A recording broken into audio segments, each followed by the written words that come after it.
this brief video about my experience in biomedical science being a woman and some ideas how things could be better for more women. And this is with the best intentions that when things are discussed, maybe the future will be easier for other people. And the occasions that prompted my video are first, it marches Women's History Month, and being a biomedical scientist, I started reading about notable women physicians and scientists and how they have made their path.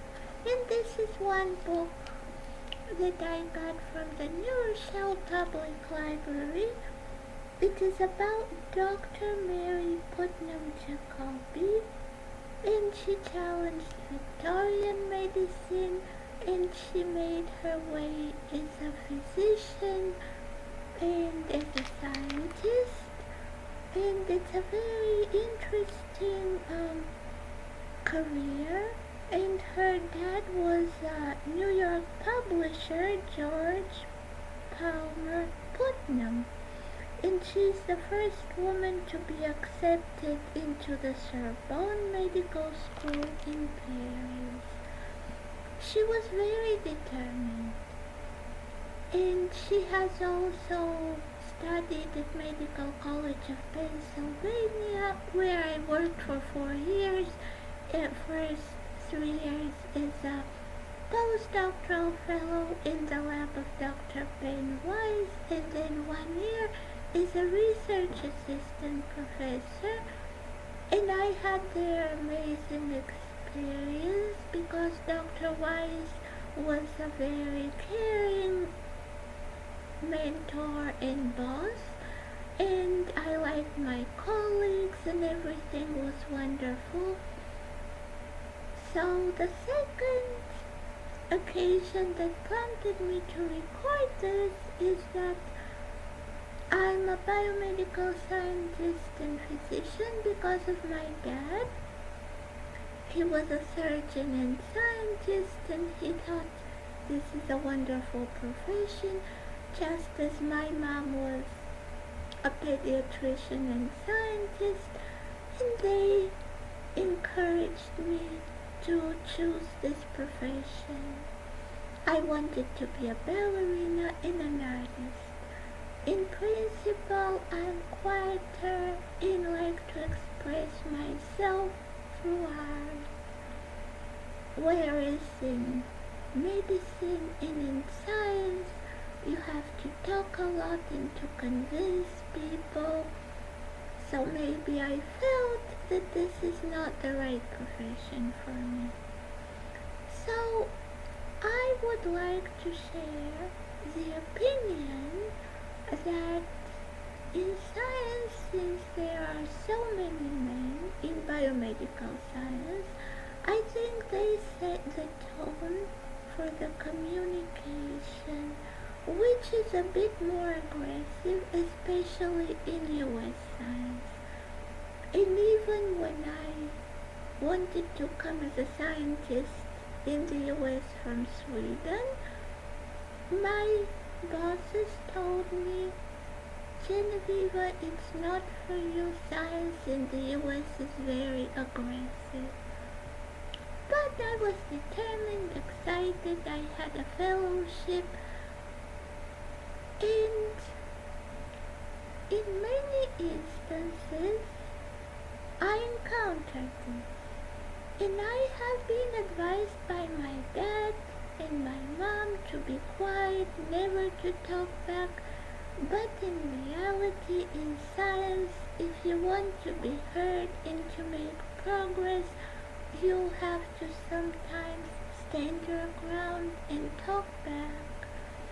And I want to give one instance when I was working at University of Illinois at Chicago, I had worked 1 year on um, studying transcripts in brains from psychiatric patients with schizophrenia, depression, bipolar disorder, and this involved extracting RNA, constructing internal standards for quantitative RT-PCR, and performing 8 different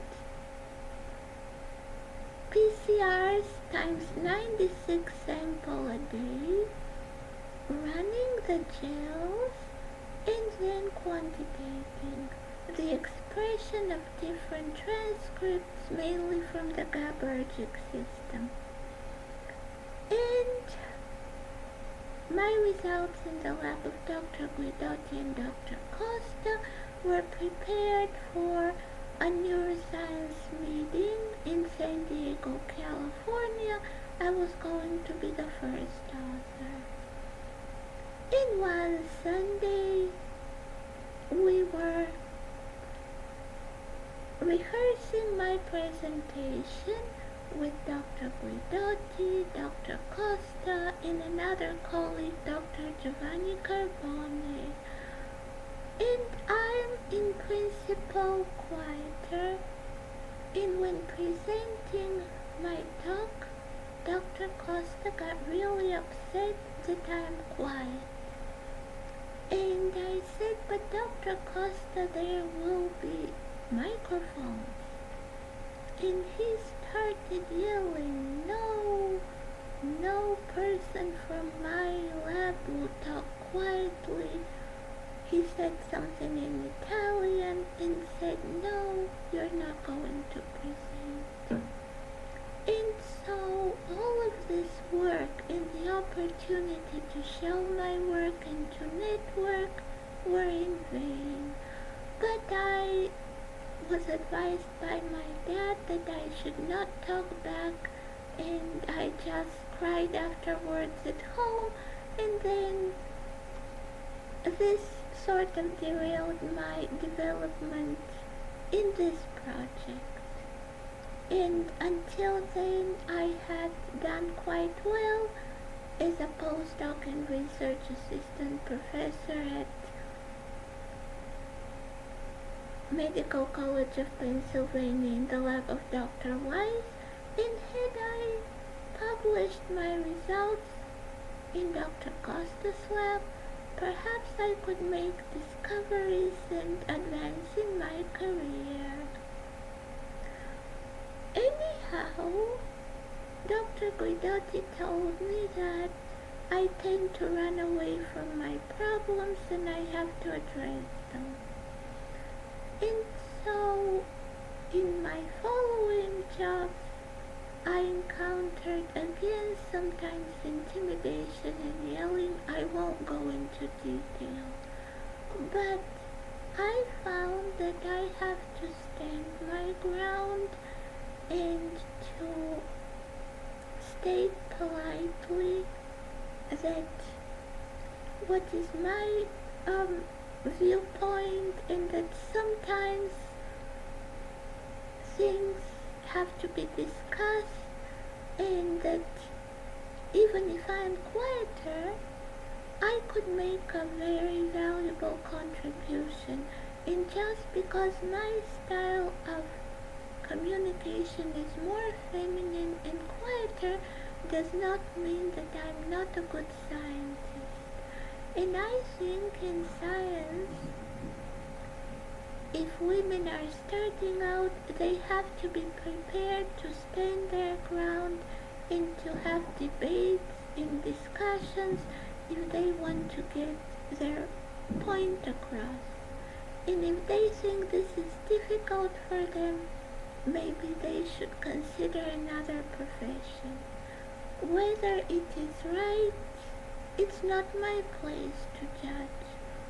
I have found it difficult, and I think this is mainly the men's style of communication. And I think that science is based on intuition, and intuition is a quiet voice, and so you don't have to be loud or intimidating to make a discovery which will be useful for humanity, if that makes sense. So I think that just like women should adapt to the men's style of communication, it would be good if men also take into consideration the women's style of communication, which may be quieter but is still very valid and useful. And for example, if we take mice, which we work with a lot in the lab, people who work a lot with mice know female mice are smaller and quieter.